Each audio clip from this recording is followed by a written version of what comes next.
1935 के बाद भारतीय राजनीति में पंडित जवाहरलाल नेहरू और सुभाष चंद्र बोस एक दो डिफरेंट आइडियोलॉजी के बहुत बड़े लीडर उभर रहे थे। और गांधी जी के लिए ये बड़ा मुश्किल था, अब भारत की आगे की राजनीति को कौन संभालेगा। तो इस दौर में क्या हुआ कि 1936 में लखनऊ में कांग्रेस का अधिवेशन होता है और इसके अध्यक्ष बड़े शांतिपूर्ण तरीके से पंडित जवाहरलाल नेहरू को बनाया जाता है। 1937 में कांग्रेस का अधिवेशन होता है फैजपुर वेस्ट बंगाल में। और इसके बारे में क्वेश्चन आया है कि कांग्रेस का ऐसा कौन सा अधिवेशन था which was held completely in the village, जो पूर्णतः गांव में हुआ। तो वो था फैजपुर, और Faizpur is located in West Bengal. और अगेन इसके अध्यक्ष कौन बनाए गए? पंडित जवाहरलाल नेहरू। 1938 में क्या हुआ, अब देखिए इंटरेस्टिंग होगा। 1938 में कांग्रेस का अधिवेशन हुआ हरिपुरा गुजरात में। और हरिपुरा गुजरात में जब अधिवेशन हुआ तो इसके अध्यक्ष बने सुभाष चंद्र बोस। भारतीय राजनीति में पंडित जवाहरलाल नेहरू के बाद जो बड़ा चेहरा आ रहा था वो सुभाष चंद्र बोस थे। और 1939 में त्रिपुरा त्रिपुरा पड़ता है एमपी, मध्य प्रदेश में, कांग्रेस का अधिवेशन हुआ और again elected the chairperson of Congress Subhash Chandra Bose. Gandhi ji को यह बिल्कुल भी भा नहीं रहा था कि किसी भी प्रकार से एक हिटलरवादी जो आइडियोलॉजी थी, हिटलरवादी मैं इसलिए कह रहा हूं क्योंकि सुभाष चंद्र बोस को नेताजी का टाइटल बाद में जब वो जर्मनी गए तो सुभाष चंद्र बोस को नेताजी का जो टाइटल था वो हिटलर ने ही दिया था। और दोनों की आइडियोलॉजी बहुत आसपास थी और मिलते थे, सुभाष चंद्र बोस उन्हें फॉलो भी करते थे। तो गांधी जी को बिल्कुल बर्दाश्त नहीं था कि सुभाष चंद्र बोस कांग्रेस के अध्यक्ष बने। इसीलिए 1939 में सुभाष चंद्र बोस के अगेंस्ट में गांधी जी ने कैंडिडेट उतारा पट्टाभी सीतारामैया को। और सुभाष चंद्र बोस युवा थे, उनकी आइडियोलॉजी ज़्यादा इफेक्टेड थी और उन्होंने गांधी जी के कैंडिडेट पट्टाभी सीतारामैया को चुनाव हरवा दिया। अब गांधी जी के कैंडिडेट चुनाव हारे तो गांधी जी ने कह दिया, अपना स्टेटमेंट दिया कि ये पट्टाभी सीतारामैया की हार नहीं है, ये गांधी जी की हार है। और कहीं ना कहीं गांधी जी ने सुभाष चंद्र बोस का विरोध करना शुरू कर दिया। That's why Subhash Chandra Bose resign from the chairperson of Congress. अब कांग्रेस में ये हो गया कि भाई सुभाष चंद्र बोस और उनकी आइडियोलॉजी के जितने लोग थे उनका बाइकआउट हो जाना शुरू हो गया। तो सुभाष चंद्र बोस ने रिजाइन कर दिया पोस्ट से। इसके बाद डॉक्टर राजेंद्र प्रसाद को वहाँ का चेयरपर्सन बनाया गया, कांग्रेस का चेयरपर्सन बनाया गया। और सुभाष चंद्र बोस ने जैसे ही हटे 1939 में, उन्होंने एक अपनी अलग आइडियोलॉजी की जो एक ऑर्गेनाइजेशन था वो बनाया उन्होंने, जिसका नाम है फॉरवर्ड ब्लॉक।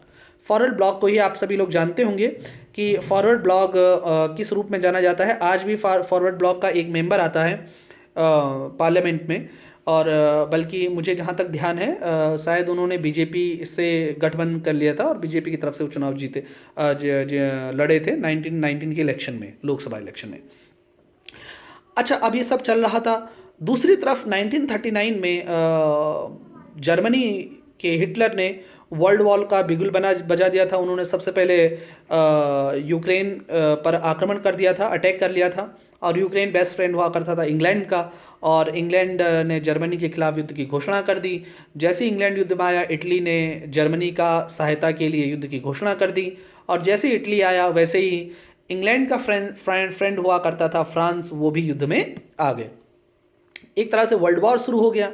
और इस वर्ल्ड वॉर के बाद भारत पर उसका क्या इम्पैक्ट पड़ा, जैसे ही वर्ल्ड वॉर हुआ तो उस समय ब्रिटेन के प्रधानमंत्री हुआ करते थे, is a very important, Britain के प्रधानमंत्री हुआ करते थे चैम्बरलिन, और चर्चिल इसके बाद बने हैं।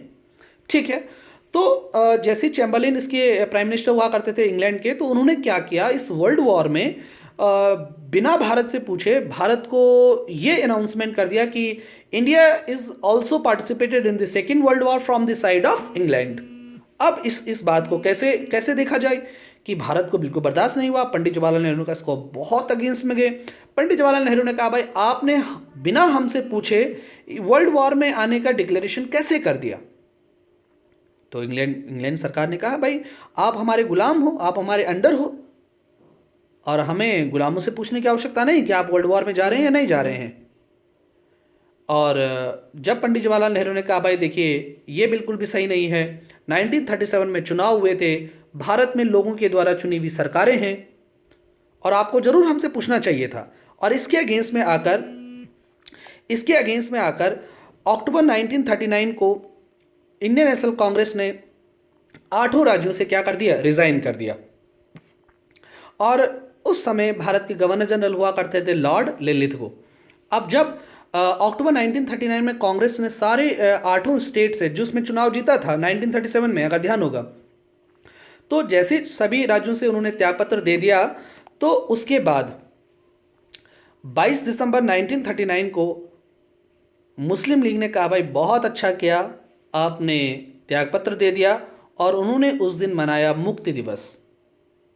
इसे कहें फ्रीडम डे, कि भाई हमें कांग्रेस से क्या मिल गई, मुक्ति मिल गई। ठीक है। इसके बाद मुस्लिम लीग एक कदम और आगे बढ़ती है। मार्च 1940 में मुस्लिम लीग का अधिवेशन बुलाया जाता है, सेशन बुलाया जाता है लाहौर में। Is a very very important incident. Muslim league के इतिहास में ये शायद सबसे बड़ा महत्वपूर्ण इंसिडेंट घटना होगी। तो हुआ क्या, इस सेशन में हुआ ये कि मोहम्मद अली जिन्ना तो पहले इस अधिवेशन के चेयरपर्सन बने, और इसमें फजलुल हक एक व्यक्ति होते थे। उन्होंने एक मॉडल तैयार किया, जिस मॉडल को आप जानते होंगे। उस मॉडल का नाम है a separate country. Muslim league ने जो बिल पास किया मोहम्मद अली जिन्ना की चेयरमैनशिप में, उस बिल का नाम था अ सेपरेट गवर्नमेंट, नहीं बल्कि अ सेपरेट कंट्री। हमें एक पृथक राष्ट्र चाहिए जिसका नाम पाकिस्तान होगा, और इससे कम कुछ भी नहीं चाहिए। 1940 का Lahore session of Muslim league is a very important. इस अधिवेशन में फजलुल हक ने जो रेजोल्यूशन बनाया, जो प्रस्ताव बनाया, उसे मोहम्मद अली जिन्ना की चेयरमैनशिप में पास किया गया। And that was now the goal of Muslim league is a separate Pakistan. और जैसे ही ये रेजोल्यूशन पास हुआ, तो कांग्रेस ने कहा भाई ये इट इज़ इम्पॉसिबल, ये हो ही नहीं सकता है। ब्रिटिश गवर्नमेंट ने कहा भाई ये भी पॉसिबल नहीं है, और कांग्रेस ने सेकेंड वर्ल्ड वॉर का पूरी तरीके से बाइकआउट कर दिया।